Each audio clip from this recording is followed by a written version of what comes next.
Creating God, as we think about and reflect on ancient words that have meant so much to people for centuries, we ask you to make those words life-changing for us.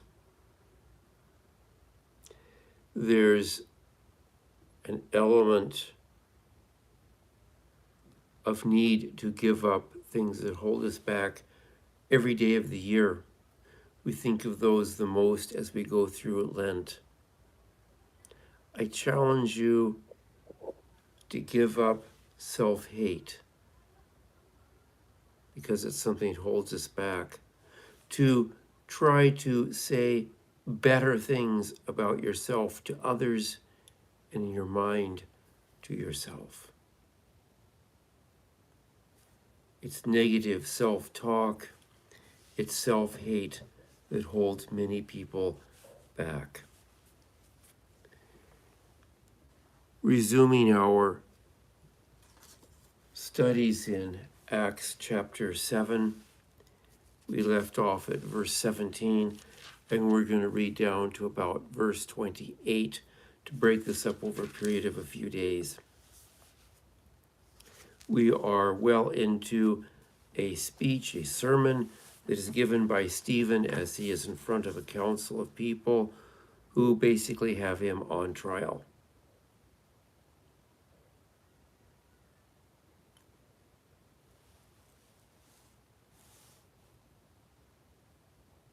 As the time of the promise drew near, which God made to Abraham, the people increased and multiplied in Egypt, until another king came along who did not know Joseph.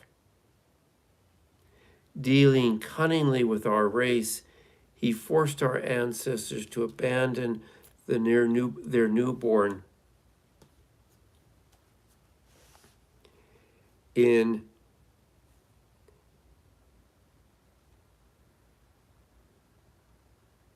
newborn infants and let them die.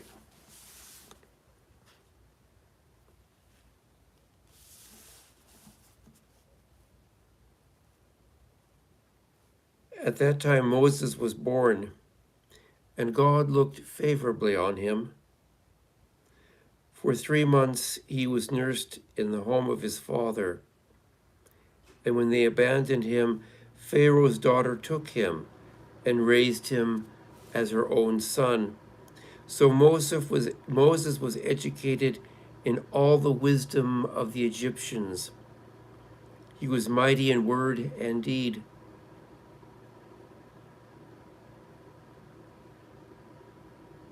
And when he was 40 years old, he wanted to visit his own people, the Israelites. When he saw one of them being wronged, he defended the oppressed man and killed the Egyptian. He thought his kinship would understand that God was sending him there as a liberator, but they did not understand. On the following day, he came to them as they were fighting and tried to reconcile them by saying, "You are brothers. Why are you hurting each other?" At that moment, the one who was injuring his companion rebuffed him, saying, "Who appointed you as leader and judge? Do you want to kill me as you killed the Egyptian yesterday?" When Moses heard this, he fled and went to live as a stranger in the land of Midian, where he had 2 sons.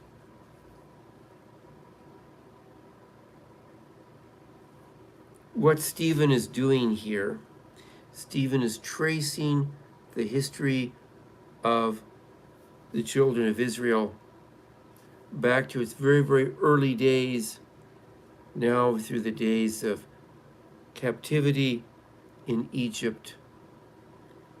And he's going to bring it into the future, into the present, as he continues to talk to the people who have him on trial.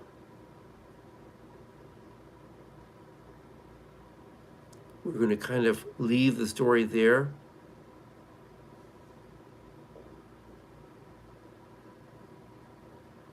I am hoping this is not too much of a cliffhanger for you.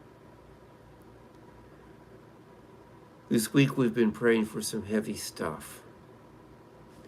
And I'm going to set some of those prayers to the side, focusing on prayers for peace and an affirming, centering prayer, usually on weekends, which I start on Fridays.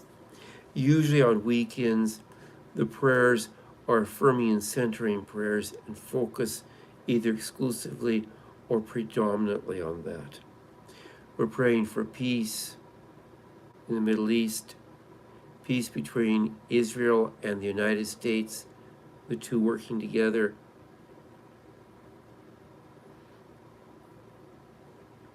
And Iran, peace between Iran and all of her Arab neighbors, peace between Iran and Europe, praying that cooler heads will prevail, that peace talks will go ahead and will be successful.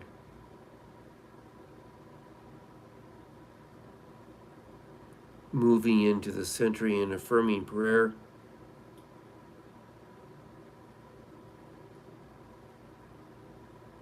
With the centering and affirming prayer, I'm going to read the first sentence. I'll give you a few seconds to repeat that sentence out loud to yourself in your mind, or just to allow you to listen and reflect on those words. We'll progress through the prayer like that, one sentence at a time. The prayer is about 4 or 5 sentences long, so it's not very long. God created me on purpose.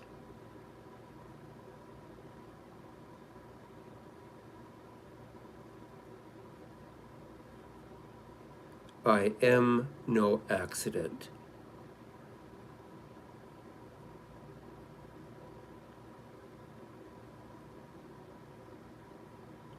God loved and accepted me before the foundation of the world.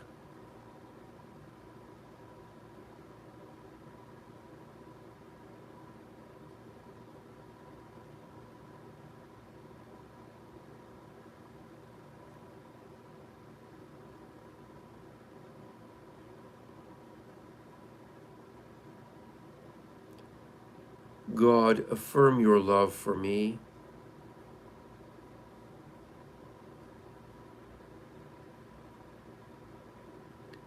Heal the aching parts of my mind, my body, and my soul.